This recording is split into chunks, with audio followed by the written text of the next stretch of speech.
Hey everyone, welcome back to Unicorn Dust Designs. Today is Wood Sign Day, so we are going to be making a welcome to our home vertical sign with pine wood. I am also going to be walking you through my design process on my Cameo design studio, so hopefully that'll help you a little bit as well. And yeah, let's get started, you guys. If you have any questions, make sure to comment down below. Also, let me know what kind of wood sign videos you would like to see, because I know as I keep doing them, they're going to get very repetitive as we go over sanding and staining and all that stuff. So if there's certain things you want to see, make sure you let me know, and I can definitely try making some videos on that. And then, yeah, make sure to just I always mess up towards the end. Make sure to just subscribe and give me a thumbs up, and let's get into our video. Here is the beautiful sign we are going to be making today. And as usual, we are starting with sanding. I am starting with an 80 grit sandpaper for this one. I am, as you see me tilt my orbital sander up, it's because there might be like a nick or a groove or like a rough spot in the wood, and I'm trying to sand it down so that it's flush with the rest of the wood again. There was a lot on here. This was just a scrap piece of wood that was pretty beat up. So I had to do a lot of that. Always make sure to get the sides of your wood, especially where you make that cut, because it will usually have a lot of split pieces of wood that you need to sand down and smooth out. And here I am, that is like a very jagged piece. Luckily, this sign is just for me because it is very harsh over there. So I'm trying to sand it down as much as I can. The sanding process, you don't have to have an orbital sander. You can even use a sanding block that you get at the Dollar Tree or any hardware store.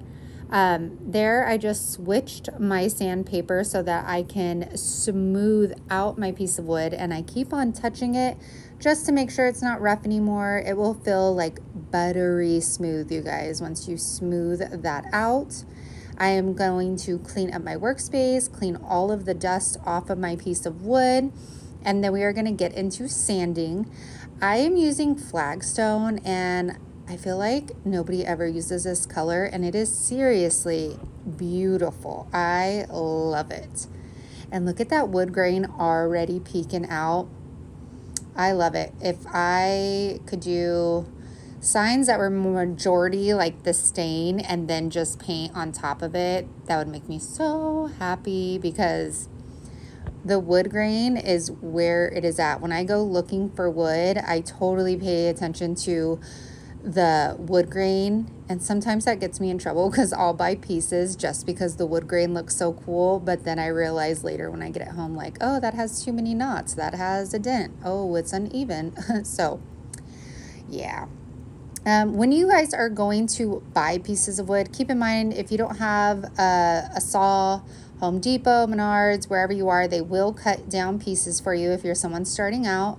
And also, if you are buying it, make sure you're setting your piece of wood on the ground to make sure it is not, I don't want to say uneven, like lopsided, I guess you could say, because that will not do well for signs.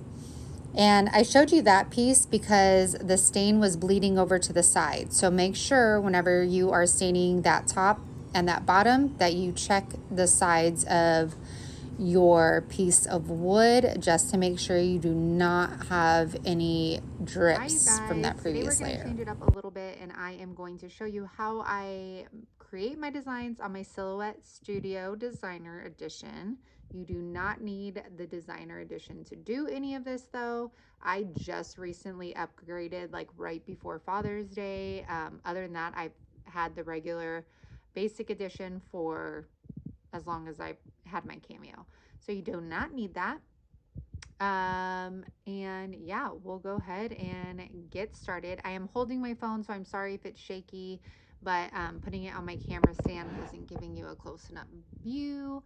So yeah, I hope you hang in there with me. Okay, So the measurements of our sign are 12 by 31.5.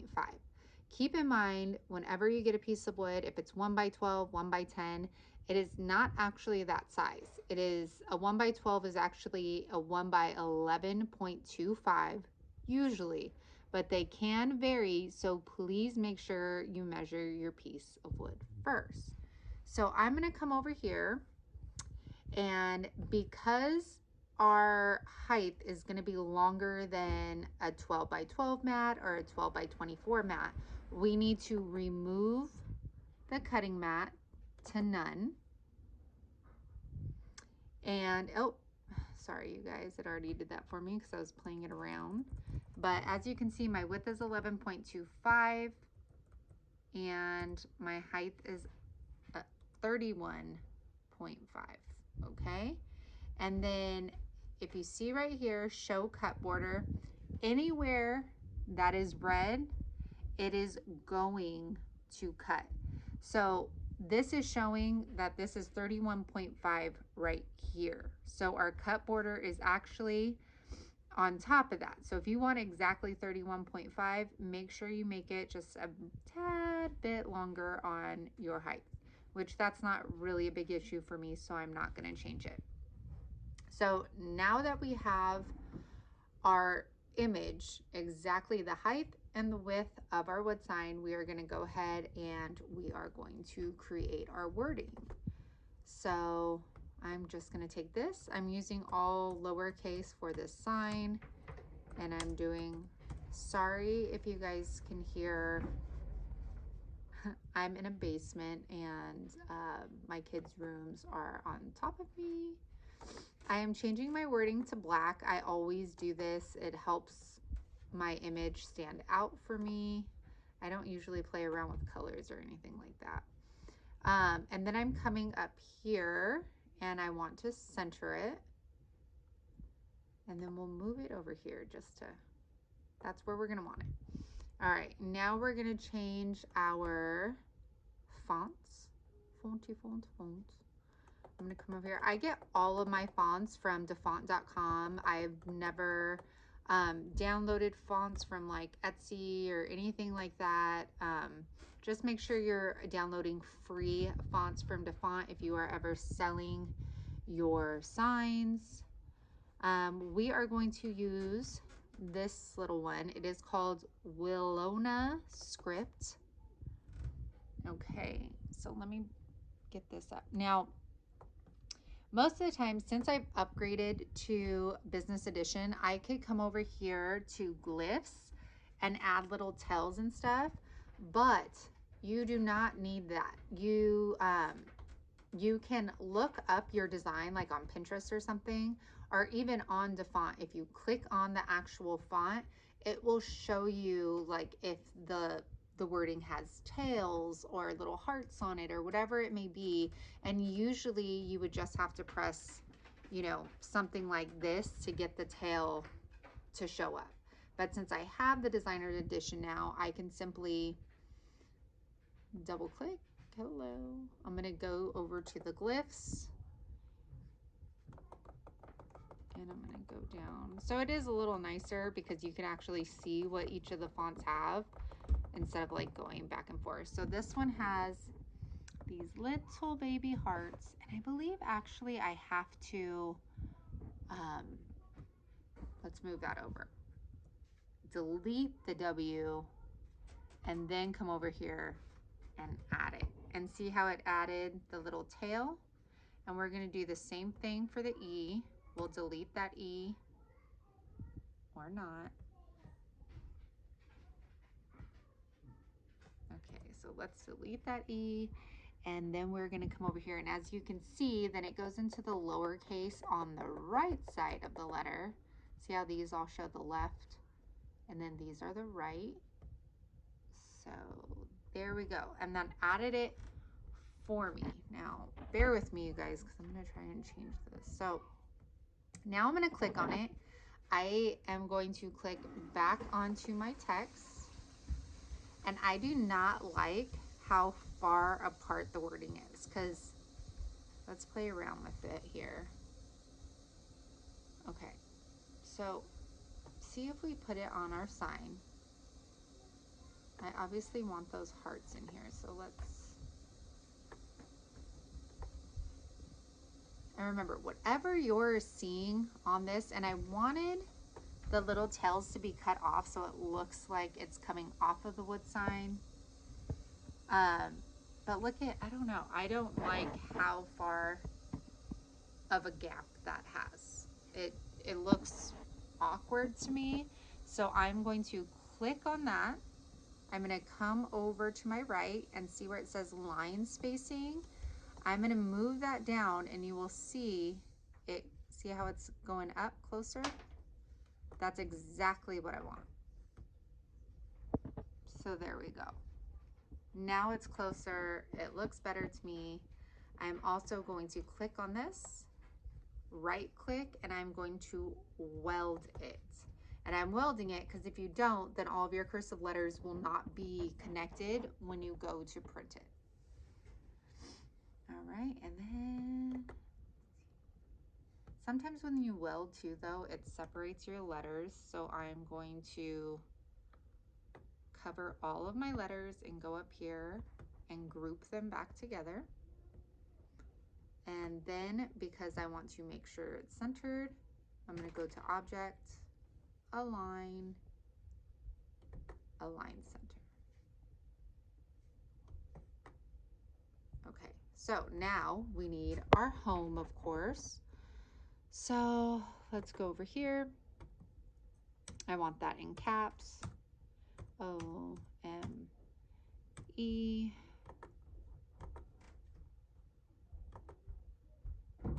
Turning that to a black font, as I've told you before.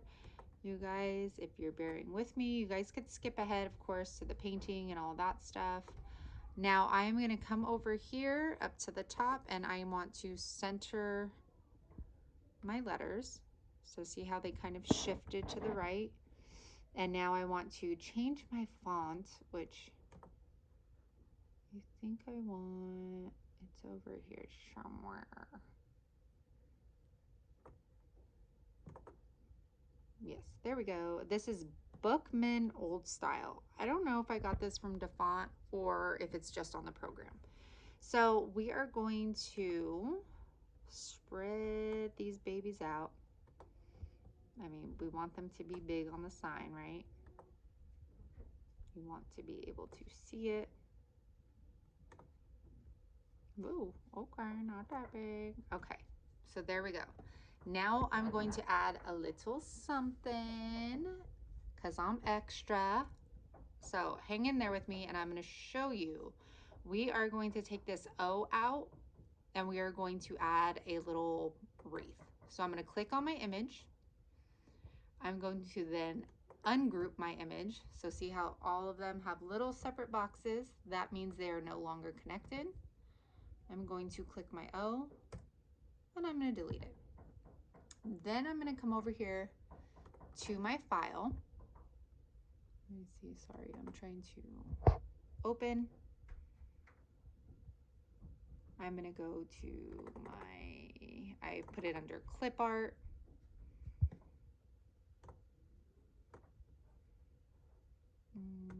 Floral wreaths. And these are images that I found on Google. You just have to, when you're searching Google and stuff, you have to play around with the wording you're searching. And then most of the time something will come up. Okay. So here are these wreaths. And you can do this with basically any image that has a white background. So I'm going to come over here. Where are we? Sorry. See that little butterfly? Open the trace panel. My computer is lagging, so I apologize. Select trace area. And once you see that little square, and sorry, this is taking a while. I'm trying to explain it and I'm trying to do it one-handed while holding the phone up. Okay, so now you'll see, sorry, it seems pixelated, but you'll see all the stuff that's in yellow is what the image is. So that's going to cut that image. Now over here, I want to fill in, I want to see. Okay, so I'm going to move this threshold up, and let's see if you can see it. Pay attention to the yellow lines and you'll see them kind of fill in. Do you see that? Like over here, you could see them fill in a little bit. I think that's good. So I put that on a threshold of 57. It just filled in those little lines for me basically. So it makes sure to cut that. Then we're gonna do trace and see how it's red. Now you can pull that out and you can use it as a stencil. So like I said, I turn everything black so it's easier to see. And here is our image. I'm going to copy, and then we're going to go back over to our design. I'm going to paste that. Where'd you go? Here we go. And let's go ahead and